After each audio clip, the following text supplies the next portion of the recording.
이 작용 방식이랑 약물의 화학 구조가 이 마약인 필로폰, 즉 메스암페타민과 거의 똑같다는 거예요. 심박수가 폭등하고 혈압이 급상승하면서 부정맥, 흉통, 심하면 심장마비까지 올 수 있어요.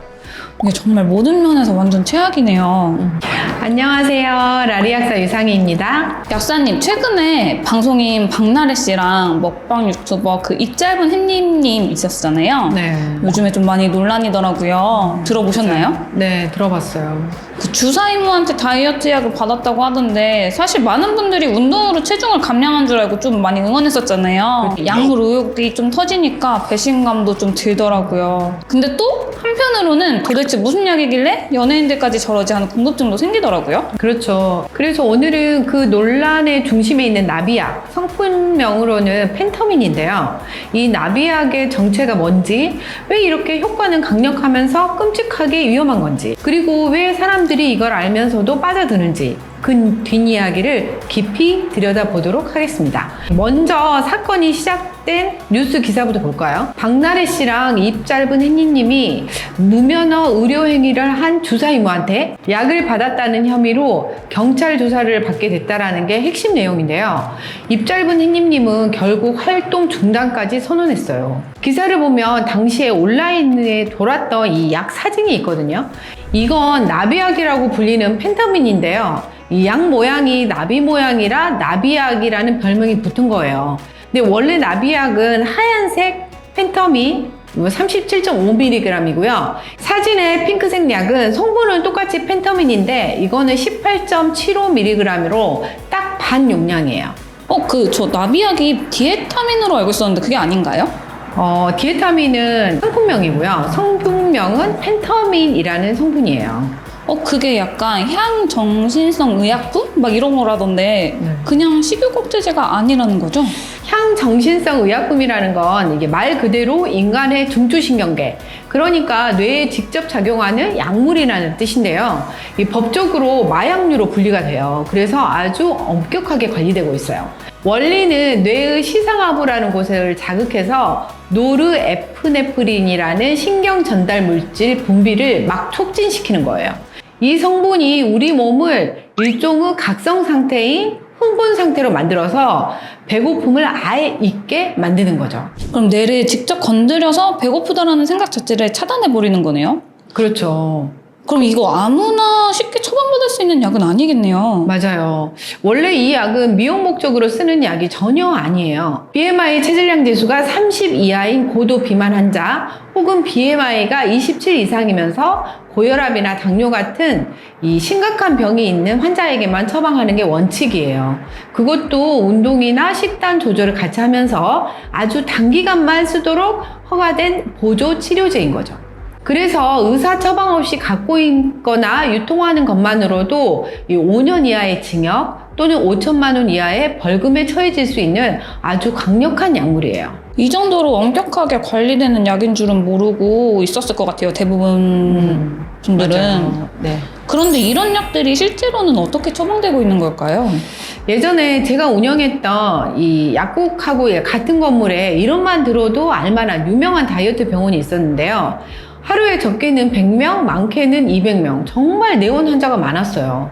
그런데 정말 희한했던 거, 내원하는 환자분들 중에서 이 비만 환자는 한두 명에 불과하고요. 대부분 뼈말라 상태였다는 점이에요. 또 그분들이 계속해서 처방받는 약들이 이 나비약이었었어요. 그럼 이 약이 도대체 뭐길래 왜 이렇게 많은 분들이 계속 복용하는 걸까요? 중독 상태인 건가요? 맞아요. 중독 상태라고 볼 수 있는데요. 바로 그 부분이 이 약의 가장 무서운 점이에요. 이 약을 먹으면 각성과 집중이 갑자기 확 올라가요. 식욕은 거의 사라지고 피로감도 거의 없어지거든요. 그래서 일을 할 때 유난히 집중이 잘 되고 일 처리도 잘 되는 것처럼 느껴져요. 마치 머리가 평소보다 빠르게 돌아가는 것 같고 컨디션이 좋아진 착각이 들게 되는 거예요. 저는 이게 그냥 식욕만 억제해주는 약인 줄 알았는데 그게 아니네요. 살이 빠지는 건 결과에 가깝고 각성 상태가 올라가면서 컨디션이 좋아진 것처럼 느껴지는 게 더 크게 작용하는 거네요. 그렇죠. 그러면 이 약은 단순한 다이어트 약이 아니라 뇌에 직접 작용하는 약이라서 쉽게 빠져들 수밖에 없는 구조네요. 뇌에서 도파민이랑 노르에프네프린 농도가 비정상적으로 치솟기 때문에 나타나는 건데요. 문제는 이 작용 방식이랑 약물의 화학 구조가 이 마약인 필로폰, 즉 메스암페타민과 거의 똑같다는 거예요. 필로폰이요? 그러면 이거는 단순한 다이어트 약이 아니라 이제 마약류랑 같은 계열로 관리되는 약이네요. 네, 화학적으로 보면 암페타민 계열 약물이에요. 그래서 이 약을 복용하는 중에 마약 검사를 만약에 받으면 필로폰 양성 반응이 나와요. 실제로 운동선수들이 도핑 테스트에 걸리는 경우도 있어요. 이 약을 먹고. 우리가 그냥 생각하는 다이어트 수준을 완전히 벗어나는 거죠. 부작용도 우리가 알고 있는 것보다는 훨씬 수준을 넘을 것 같은데 중추신경을 계속 인위적으로 흥분을 시키니까 극심한 불안, 두통, 현기증을 동반하고 이 심각하게는 폐동맥 고혈압처럼 생명을 위협하는 이 치명적인 심혈관 질환을 일으킬 수도 있어요. 약물 남용이 계속되면 우울증, 조울증, 환각, 망상 같은 아주 심각한 정신질환까지 이어질 수 있어요. 또 궁금한 게 있는데 기사에서 나온 이 짧은 햇님님이 받아간 사진을 보면은 그 나비약뿐만 아니라 여러 약이 섞여져 있던데 왜 여러 약을 한 번에 처방하는 건가요? 이게 바로 업계의 공공연한 비밀이라는 이 칵테일 처방이라는 건데요. 겉으로는 약효를 극대화하고 부작용은 가리는 목적으로 사용되었다고 하지만 사실은 뇌를 극도의 혼란으로 빠뜨리는 아주 위험한 방식이에요. 약을 하나씩 뜯어보면 기가 막힙니다. 첫 번째 핵심인 나비약 펜타민이 들어갑니다. 기분을 들뜨게 하고 식욕을 억제하죠. 그런데 동시에 불안감이랑 초조감을 유발해요. 그래서 이 불안감을 잡기 위해서 둘째, 노란색, 초록색 캡슐로 된 이 항우울제를 처방해요. 이 세로토닌 수치를 높여서 불안한 마음을 차분하게 가라앉히는 역할을 해요. 이상하네요. 하나는 흥분시키는 약, 하나는 진정시키는 약 이렇게 정반대 작용을 하는 약을 같이 넣는다고요? 그렇죠. 좀 이상하죠. 약을 드시는 분들이 약효가 좀 약해졌다 이렇게 느끼실 수 있거든요. 그래서 세 번째, 각성 효과가 있는 녹차 추출물과 카페인과 감기약 성분이 같이 들어가 있는 대사활성화제를 추가합니다. 이 또 다른 강력한 각성제를 넣는 거죠. 각성제를 넣고 안정제를 넣고 다시 각성제를 넣는다는 거예요? 아직 더 남았어요. 각성제가 이 세 종류나 들어갔으니 밤에 잠을 잘 수가 없겠죠. 그래서 넷째, 졸음을 유발하는 항히스타민제나 안정제를 전용약으로 또 넣게 됩니다. 그럼 이거는 뭐 뇌한테 깨어나라 이러고 잠들어라 하는 이런 정반대 신호를 그냥 한꺼번에 보내는 거네요? 맞아요. 몸이 이거를 받아들일 수가 있나요? 이 뇌는 이렇게 서로 부딪히는 신호가 동시에 들어오면 적응을 못하고 완전히 혼란에 빠져버려요. 마치 컴퓨터에 바이러스가 침투해서 시스템이 다운되는 거나 비슷한 원리예요. 더 큰 문제는 사람마다 어떤 약효가 더 세게 나타날지 전혀 예측이 안 된다는 거죠. 누구는 극단적인 각성 상태에 빠지고 누구는 극심한 우울감에 시달리고 이런 식이죠. 그래서 이런 예측 불가능성이 조현병 같은 심각한 정신질환으로 발전하는 지름길이 되는 거예요. 이렇게 뇌를 혹사시키는데 이게 중독이 안 될 수가 없겠어요. 맞아요. 중독 증상 첫 번째는 같은 효과를 얻으려고 점점 더 많은 양의 약을 먹으려 한다. 두 번째, 이 처방 기간이 끝났는데도 이 병원 저 병원 돌아다니면서 약을 구하려고 한다는 거죠. 소위 병원 쇼핑을 하는 거예요. 세 번째, 불안하고 우울하고 무기력해서 일상생활이 안 되니까 다시 약을 찾게 된다. 그리고 가장 중요한 건 체중 감량이라는 원래의 목적보다는 이 약을 먹었을 때 각성 효과나 기분 전환을 위해서 복용을 또 하게 되는 경우, 이런 경우엔 이미 중독 상태라고 봐야 돼요. 아니 그럼 그렇게 중독됐다가 이제 정말 큰맘 먹고 약을 끊으면 어떻게 되나요? 끊으면 요요가 상상을 초월하게 오게 됩니다. 약으로 억지로 늘려놨던 식욕이 폭발적으로 돌아와요. 게다가 교감신경을 계속 건드렸던 부작용으로 이 약을 끊으면 극심한 무기력증 그리고 우울감이 같이 찾아옵니다. 그러면 식욕은 폭발하는데 몸은 천근만근 무겁고 기분은 바닥에 치는 이제 최악의 상황이네요.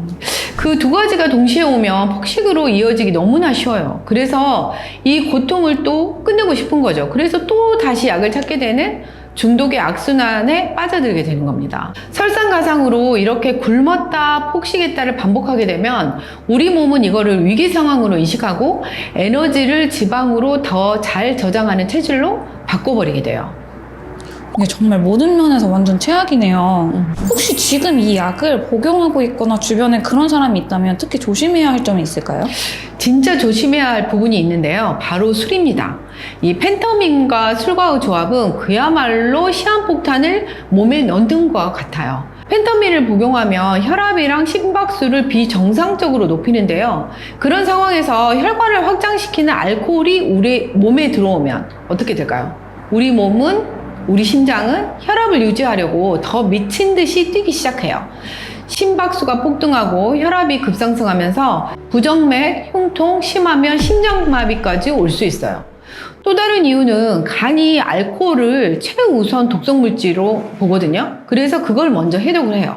그러면 그동안 약물 분해는 뒷전이 돼서 평소보다 약의 혈중 농도가 몇 배나 높아져서 훨씬 치명적인 상태가 될 수 있어요. 그럼 이 약을 끊고 싶다고 생각한다면 어떻게 해야 될까요? 이제 이렇게 강력한데 의지만으로 가능할까요?